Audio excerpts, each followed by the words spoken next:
जय हिंद, नमस्कार। कल से हम लोग इसी काम में लगे हुए हैं। तो आज हमने, क्योंकि एग्जाम सबका बहुत जल्दी आ रहा है, तो हमने ये तय किया है कि जैसे बीकॉम फर्स्ट ईयर, मतलब फर्स्ट सेमेस्टर, थर्ड सेमेस्टर और फिफ्थ सेमेस्टर के लिए जल्दी से जल्दी हम क्विक रिवीजन वीडियो बनाते हैं, जिसमें ज्यादा से ज्यादा आपका फायदा हो जाए। सर आपका क्या फायदा होगा? अरे व्यूज बढ़ेंगे, मोनेटाइज हो जाएगा, करोड़ों का फायदा होगा।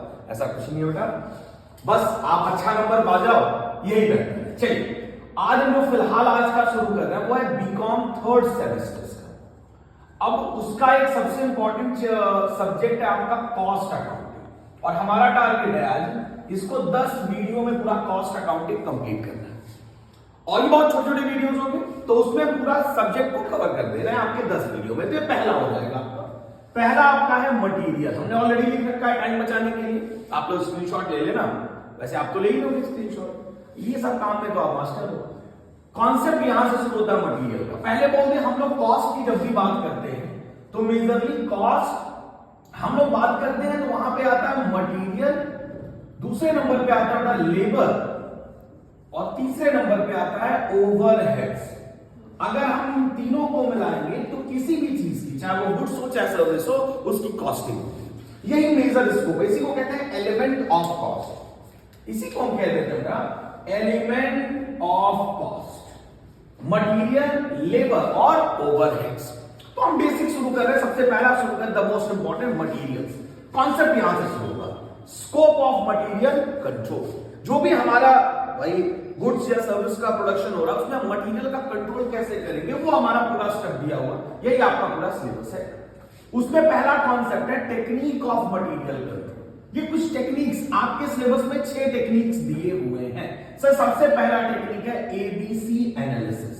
आइए इसके बारे में डिस्कस कर देते हैं। सर एबीसी एनालिसिस क्या हो? पहली बात तो ये कॉन्सेप्ट देने वाले पैरेटो, तो ये याद कर लीजिए पैरेटो। दूसरा एबीसी एनालिसिस क्या है?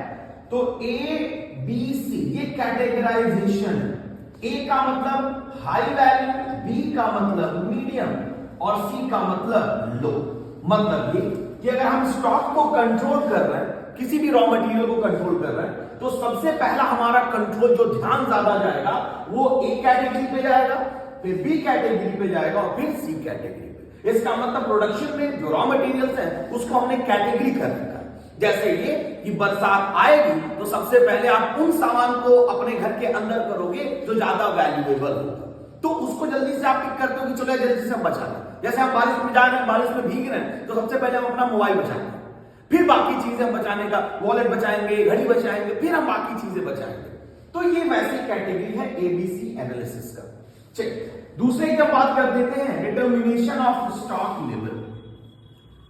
डिटर्मिनेशन हम पूरा कंप्लीट ना लिखे, शॉर्ट शॉर्ट लिख के खत्म कर रहे हैं। Determination of stock. अब स्टॉक लेवल के लिए फॉर्मूला है। सबसे पहले फॉर्मूले को हम कहते हैं maximum stock level.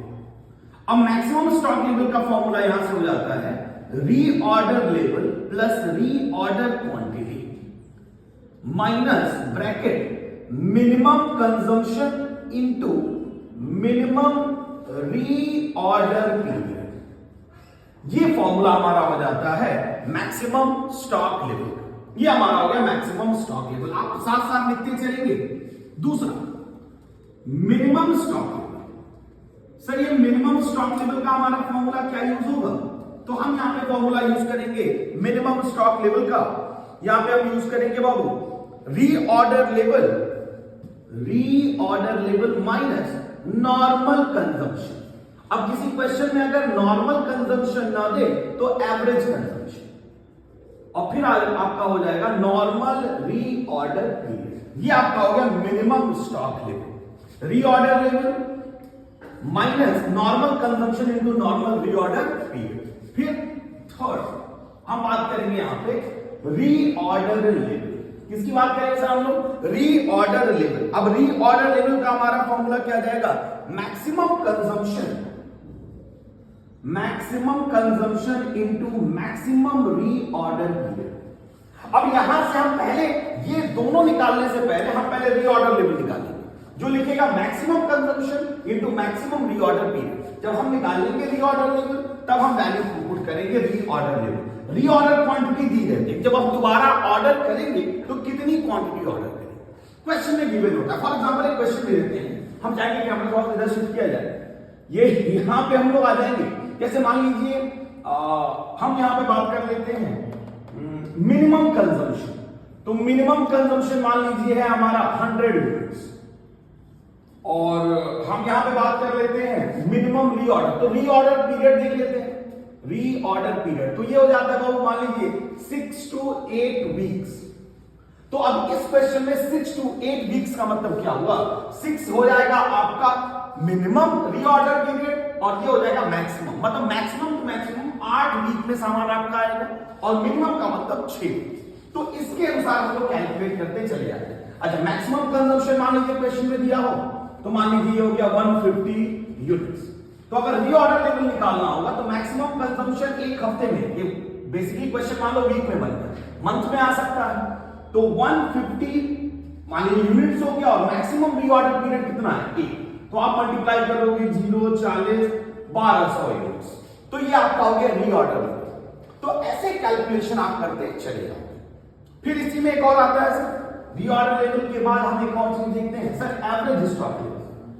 Average stock level कुछ नहीं करना है, आपका जो मिनिमम स्टॉक लेवल आप लाते हो प्लस मैक्सिमम स्टॉक लेवल आप लाते हो अपॉन 2। बेटा सेरो शायद हम बिल्कुल नहीं बोलेंगे, क्योंकि उससे मन विचलित तो होता है हमारा, क्योंकि हमको आता नहीं, इसीलिए हम बोलेंगे नहीं। तो आप लोग इसी पे पूरा फोकस रखें। तो minimum stock level plus maximum upon 2, तो ये आपका आ गया एवरेज स्टॉक लेवल। सर तो ये हमारा हो गया determination of stock level, maximum, minimum, reorder level और फिर आपका एवरेज स्टॉक।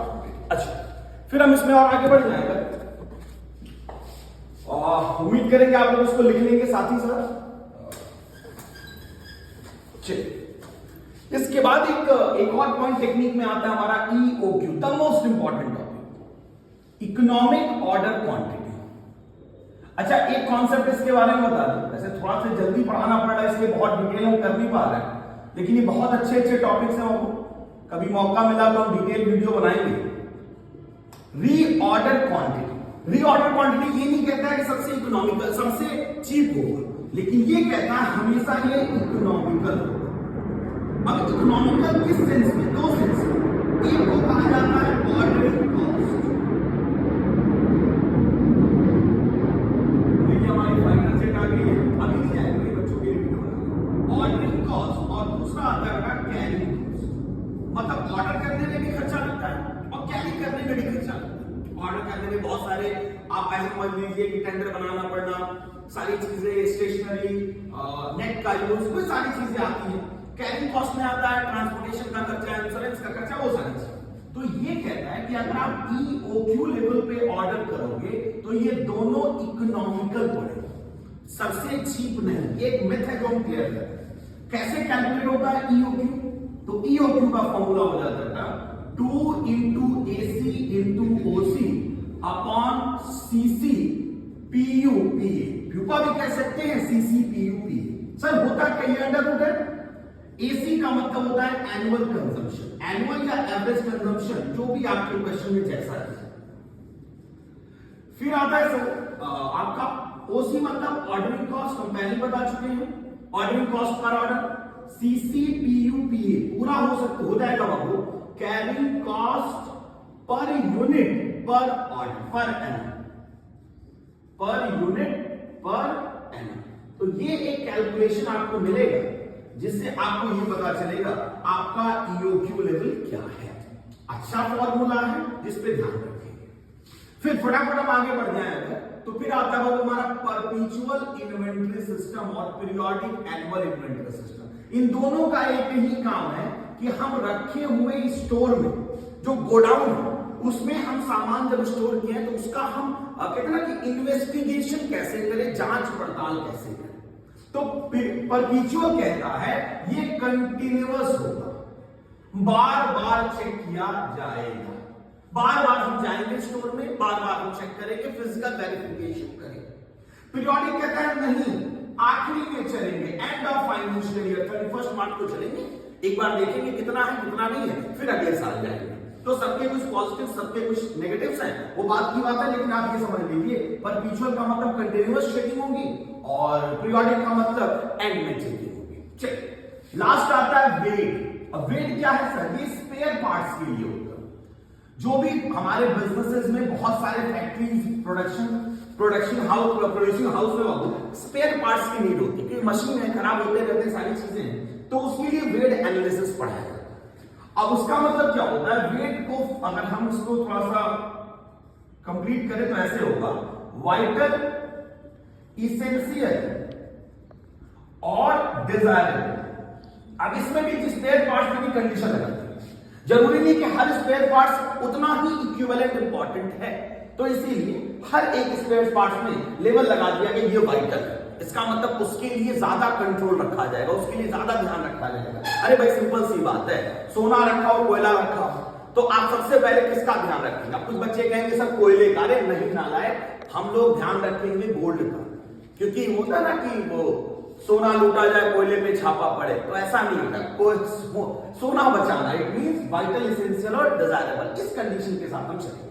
तो इसमें स्पेयर पार्ट में कंडीशन बढ़ेगी, वाइटल, इसेंशियल और डिजायरेबल। फिर हम तुरंत आ जाते हैं इशू, क्योंकि अब ये है परचेज ऑफ मटेरियल और स्टोरेज। ये बहुत डिटेल टॉपिक है, आप इसको शॉर्ट में समझ लेना कि भाई हम मटेरियल्स को परचेज कैसे करेंगे। तो हम बेस्ट और चीप परचेज करेंगे जो हमारी क्वांटिटी को फुलफिल करे। और स्टोरिंग का सिस्टम ये है कि हम जब भी मटेरियल को स्टोर करते हैं तो हम इस कॉन्सेप्ट के साथ स्टोर करें कि वो ना ओवर स्टॉकिंग हो ना अंडर स्टॉकिंग, क्योंकि दोनों के अपने पॉजिटिव्स और नेगेटिव्स हैं। Important issue of material. अब इशू ऑफ मटेरियल में हम तुरंत बता देते हैं।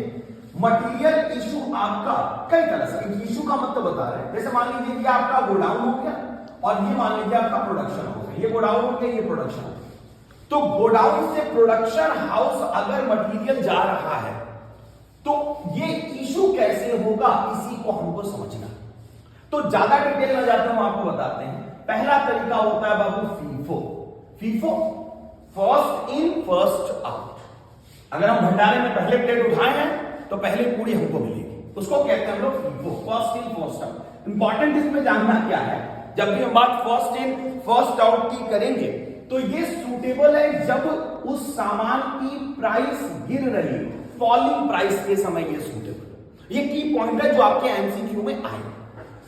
कैमरा तो आप इधर ही शिफ्ट रखा जाए, ये हो गया फॉलिंग, ठीक है। दूसरा, और जो भी हमारे साथ टीम जुड़ी हुई है तो उनको जो मुस्कुरा रहे हैं हमारे कैमरे के पीछे, उनको हम बता दें ये लोग अनपेड एक तरह से हैं, और इन लोगों के साथ ये प्रॉमिस है कि जब भी हमको डायमंड प्ले बटन मिलेगा तो उस डायमंड में हम सबको हिस्सा देंगे। तो आप जुड़े रहिए बाबू, चिंता न करो, 100-200 साल में डायमंड प्ले बटन मिलेगा ही मिलेगा, जिस हिसाब से व्यूज जा रहे हैं, लेकिन मिलेगा। हौसला रखिए। क्या रखिए बेटा? हौसला रखिए। जो टीम हमारे साथ जुड़ी है, हौसला रखिए बेटा। हौसलों से ही उड़ान होती है बाबू, ऐसा हमने सुना था, हो नहीं रहा है, लेकिन कोई बात नहीं, लगेंगे हम। फीको हो गया। दूसरा होता है LIFO, last in first out. Last in first out, जो लास्ट आएगा वो पहले जाएगा। जैसे जहां खड़े होकर लाइन वहीं से शुरू होती है, वही वाली बात है। तो ये किसके लिए सूटेबल है? तो जब प्राइस राइज हो, राइज इन प्राइस, राइज जब प्राइस में होगी तब लीफो वहां पे यूज होगा। फिर एक और आता है बाबू हीफो, हाईएस्ट इन फर्स्ट आउट। बहुत डिटेल नहीं करेंगे, बस ऐसे समझ लीजिए ये कब यूज होगा, कब सूटेबल है। तो कहता है जब फ्लक्चुएटिंग प्राइस हो, प्राइस में बहुत ज्यादा उतार चढ़ाव, जैसे हमारे जीवन में उतार चढ़ाव। फिर हम बात करते हैं बाबू बेस स्टॉक की। एक और हम पढ़ते हैं इसमें, तो डिटेल ज्यादा है लेकिन जितना है उतने से हम लोग काम चला सकते हैं। Base stock. अब बेस स्टॉक कहता है कुछ नहीं कि through out the production cycle आपको एक बेस क्रिएट करना पड़ेगा। आप एक बेस बनाओगे, उसको आप चेंज नहीं कर सकते। जैसे फॉर एग्जांपल हमारे यहां सामान, मान लीजिए ये स्टोर है, कुछ सामान रखा हुआ, से फॉर एग्जांपल चीनी रखी हुई, शुगर। अब यहां तक आने के बाद घर के जो हमारे गृहिणी हैं, मम्मी, भाभी, दीदी, जो भी लोग हैं, वो चिल्लाना शुरू कर देते हैं, अरे चीनी खत्म हो गया। इसका मतलब ये कि उनको पता, खत्म होने पे नहीं वो बोलते, वो टेंडेंसी पे बोलते हैं कि भैया ये बेस है, इसके नीचे अगर जा रहा है तो हमको चिल्लाना शुरू कर देना, क्योंकि ये खत्म होते होते फिर इसको क्या हो जाना चाहिए, रिफिल हो जाना चाहिए। वैसे ये बेस स्टॉक प्रोडक्शन। कि भाई उतना स्टॉक वो मेंटेन रखेगा, उसके बाद वो उतना मेंटेन रहेगा, तब तक वो अल्लाह करना शुरू कर देगा कि नहीं अब हमारे गोडाउन में अब स्टॉक की मात्रा कम है, इसको रिफिल करने की जरूरत है। तो ये हमारा हो गया मटेरियल। बाकी नेक्स्ट वीडियो लेबर और ओवरहेड एक साथ आएगा। बहुत बहुत धन्यवाद। जय हिंद।